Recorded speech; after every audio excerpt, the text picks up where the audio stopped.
आत्मा पूर्णपणे लक्ष सोहम स्मरणे लक्षासी उन्मणी आणाबारे नरदेहाचे सार्थक सद्गुरु चरणे महाकारणासरी चौथा देह ज्ञानदेव म्हणे सद्गुरु कृपेने नित्य रूपे शोध करा माऊली ज्ञानेश्वर महाराज की जय। एक तरी बोबी अनुभवावी या ज्ञानयज्ञात आपण श्रीमद भगवद्गीता अध्याय 8 अक्षर ब्रह्मयोग यातला श्लोक क्रमांक 3 आणि माऊलींनी ज्ञानेश्वरीमध्ये या श्लोकवर केलेलं 8व्या अध्यायातलं 16व्या क्रमांकाचं ओवीचं भाष्य याचं आज आपण चिंतन करणार आहोत। अक्षरं ब्रह्म परमं स्वभावोध्यात्ममुच्यते भूतभावोद्भव करो विसर्ग कर्मसंज्ञितः। अर्थात भगवंत सांगतात अर्जुना, ब्रह्म हे अक्षर आहे, अक्षर म्हणजे त्याचा नाशच होत नाही, अविनाशी आहे, नित्य आहे, त्याचे स्वरूप कधीच बदलत नाही। अविनाशी दिव्य जीवाला ब्रह्म म्हटलं जातं। म्हणजे हे सगळे जीवात्मे जे आहेत ते ब्रह्म आहेत महाराज, कारण त्यातलं जे ईश्वरी तत्व आहे ज्याला आपण जीव म्हणतो तो त्या शिवाचाच अंश आहे, त्यामुळं त्याला नाश नाही। शिवतत्वाप्रमाणे ईश्वर तत्वाप्रमाणे परब्रह्माप्रमाणे ते ब्रह्मसुद्धा नित्य आहे, म्हणूनच त्याला ब्रह्म म्हटलेलं आहे। ब्रह्माहून परब्रह्म श्रेष्ठ आहे। जीवाला ब्रह्म म्हटलं तर भगवंतांना परब्रह्म म्हणून संबोधलं जातं। प्राकृत जगतातील या आपल्या मृत्यूलोकातील जीवाची अवस्था ही जी आपण पाहतो ती त्याची मूळ अवस्था नाही महाराज। ही अवस्था त्या जीवाच्या मूळ स्वरूपाहून वेगळी आहे, भिन्न आहे। अर्थात त्याचं कारण माया, मायेच्या प्रभावाखाली जीव भरकटतो। 13व्या वर्षापर्यंत माया तितकासा प्रभाव मनुष्यावर करत नाही महाराज, परंतु 13 वर्षाचा पुढे माया घात केल्याशिवाय राहत नाही। जर संगत चांगली लागलेली नसेल तर स्वहितापासून ती फरफटत दूर घेऊन जाते, जीवाला भरकटवते। आणि हीच तर परीक्षा आहे महाराज, या मृत्यूलोकी जीवाकरता या परब्रह्मानं या ब्रह्मतत्वाकरता घातलेली ती एक परीक्षा आहे अंतःकाळाची, की त्या समयी तो कसा राहतो। तो जर स्थिर चित्ताने राहत असेल, भगवंत स्वरूपामध्ये जर एकरूप होत असेल, भगवंताच्याच नामस्मरणानंच जर त्याचा अंतिम श्वास या कलेवरातून या देहातून बाहेर पडत असेल, त्या स्मरणानेच जर तो या जगताचा निरोप घेत असेल तर त्याच्या इतका पुण्यवान, त्याच्या इतका भाग्यवान दुसरा कोण नाही महाराज। कारण मोक्षाच्या दरवाजावर तो पोहोचला आहे असं अध्यात्म सांगतं। या मायेमुळं घडतं काय, आम्हाला आमच्या मूळ स्वरूपाचाच विसर पडतो महाराज। देह म्हणजेच मी आहे अशा खोट्या समीकरणामध्ये, अशा मिथ्या भ्रमामध्ये जीव वागत राहतो। आयुष्यभर त्याला सजवतो, त्याचा शृंगार करतो, त्याला नाही ते सौंदर्य प्रसाधनं फासतो, परंतु तो देहाचा स्वभाव आहे महाराज नाश पावणं। त्याला अपवाद इंद्रिय सुद्धा राहत नाही। ठराविक काळानंतर डोक्याचे केस पांढरे होणार, चेहऱ्यावर सुरकुत्या पडणार, इंद्रिय क्षीण होणार स्वभाव आहे इंद्रियांचा आणि शरीराचा अनुषंगानं. म्हणून देहाला मी मानणं ही पामर अवस्था आहे. अध्यात्माच्या भाषेत सांगायचं झालं तर जीवाच्या ठिकाणी शरीर म्हणजेच मी आहे हे मानणं पामर अवस्थेतलं आहे. पूर्वसंचितानुसार किंवा सत्संगतीनं कृष्ण भावना भाविताचा संग जर लाभला तर कालांतरानं का होईना मूळ स्वरूपाची जाण येते महाराज. आणि त्या ठिकाणी तुकोबाराय म्हणतात, तुका म्हणे मज न घडता सेवा पूर्व पुण्य ठेवा ओढवला.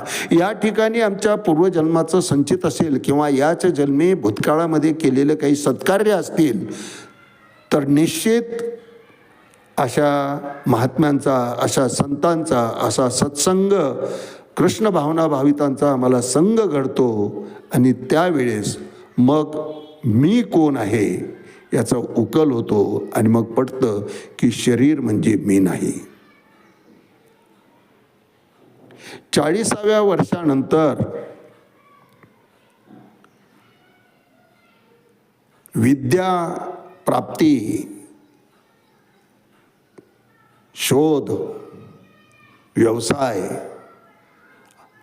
अर्थार्जन ह्या अपेक्षा मानवाच्या कमी कमी होत जातात.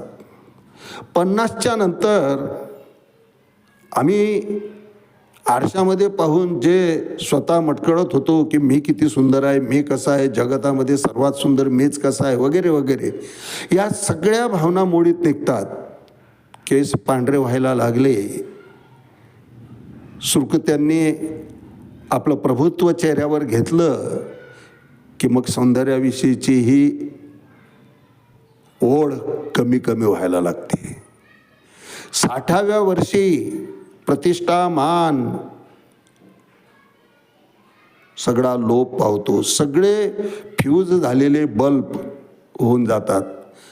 कोण कोणत्या पदावर काम केलं किंवा किती महान कार्य केलं हे सगळं शून्य होतं. आणि वृद्धापकाळाच्या त्या अवस्थेमध्ये सगळे एकच अनुभव घ्यायला लागतात आणि त्यावेळेस जीवन कळतं की मी किती चुकीचं वागलो. 60व्या वर्षानंतर जमवलेल्या प्रॉपर्टीच्या विषयी आकर्षण कमी व्हायला लागतं महाराज. किती मजली बिल्डिंग आहे हे ते मजले पाहून चढण्यापेक्षा तळमजल्यावरचं, जमिनीवरचं छोटंसं घरच आता बरं असं वाटायला लागतं. कारण तितक्या पायऱ्या चढून जाण्याचं सामर्थ्य शरीरामध्ये, ते त्राण शिल्लक राहिलेलं नसतं. वेळ प्रसंगी लिफ्टची जरी व्यवस्था असेल तरी प्रसंगानुरूप जेव्हा खाली उतरायची वेळ येते त्यावेळेस कळतं की छोटंसं घरच माझं चांगलं आहे. जीवन हे ज्याच्यात गुरफटलं गेलं होतं त्या सगळ्या गोष्टीनंतर शून्य वाटायला लागतात.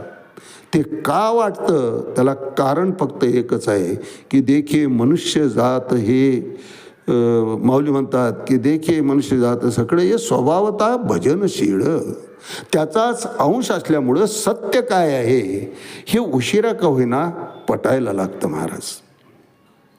कारण हा जो जीव आहे तो ब्रह्म आहे. ब्रह्म माऊली तेच सांगतायत, भगवंत तेच सांगतायत. आणि अर्जुनाच्या विचारलेल्या एक एक प्रश्नाचं निराकरण भगवंत या ठिकाणी करतायत. अक्षरम ब्रह्म परमम, हा जीव हाच ब्रह्माचा अंश, परब्रह्माचा अंश आहे. तो स्वतः ब्रह्म आहे. राम म्हणता रामची होईचे हे काही उगी सांगितलेले नाही संतांनी. पदी बैसोनी पदवी घ्यायची. त्यावर भाष्य करताना माऊली 8वा अध्याय अक्षर ब्रह्मयोग 16व्या ओवीमध्ये म्हणतात, एरवी सपूरपण तयाचे पहावे तरी शून्यची नव्हे स्वभावे, वरी गगनाचे नि पालवे गाळोनी गहितले. ते ब्रह्म, त्याचं स्वरूप, त्या जीवाचं स्वरूप माऊली या ठिकाणी वर्णन करतायत. भगवंत अर्जुनाला सांगतायत की एरवी सपूरपण तयाचे पहावे. अर्जुना, त्याचा सूक्ष्मपणा हा इतका सूक्ष्म असतो, तो पाहू जायला गेलं तर ते शून्याचं आहे असं वाटतं. म्हणजे सूक्ष्म, अतिसूक्ष्म, इतकं अतिसूक्ष्म की ते दिसतच नाही. परंतु असं वाटत असलं तरी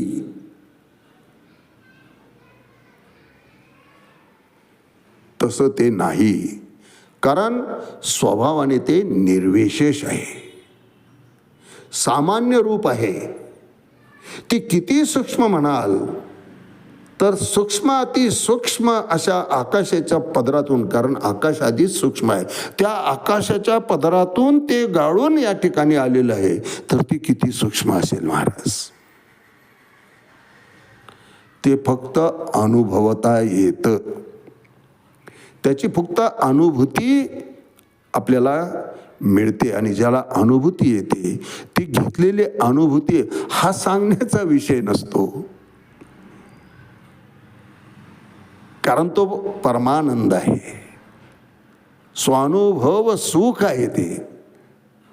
ते सांगून समोरच्यालाही पटत नसतं महाराज, ते फक्त अनुभवायचं असतं. म्हणून त्या आत्म्याच्या सूक्ष्मपणाविषयी माऊली या ठिकाणी वर्णन करतायत. एरवी सपूरपण तयाचे, सपूरपण म्हणजे बारीक सूक्ष्मपण. एरवी सपूरपण तयाचे पहावे, तरी शून्यची नव्हे स्वभावे. वरी गगनाचे ने पालवे, गाळूने घेतले. इतकं ते सूक्ष्म आहे महाराज. उत्क्रामंतम स्थितम वापी 15व्या अध्यायामध्ये वर्णन केलेलं आहे. ते फक्त ज्ञानीच पाहू शकतात. एरवी सपूरपण तयाचे पहावे, तरी शून्याचे नव्हे स्वभावे. वरी गगनाचे ने पालवे, गाळूने घेतले. आज याच ठिकाणी थांबूया. रामकृष्ण हरी. पुंडलिक वरदा हरी विठ्ठल. श्री ज्ञानदेव तुकाराम पंढरीनाथ भगवान की जय. माऊली ज्ञानेश्वर महाराज की जय. जगद्गुरु तुकाराम महाराज की जय. शांती ब्रह्म एकनाथ महाराज की जय. आदि शक्ती मुक्ताबाई की जय. कुलस्वामिनी आई एकविरा माता की जय.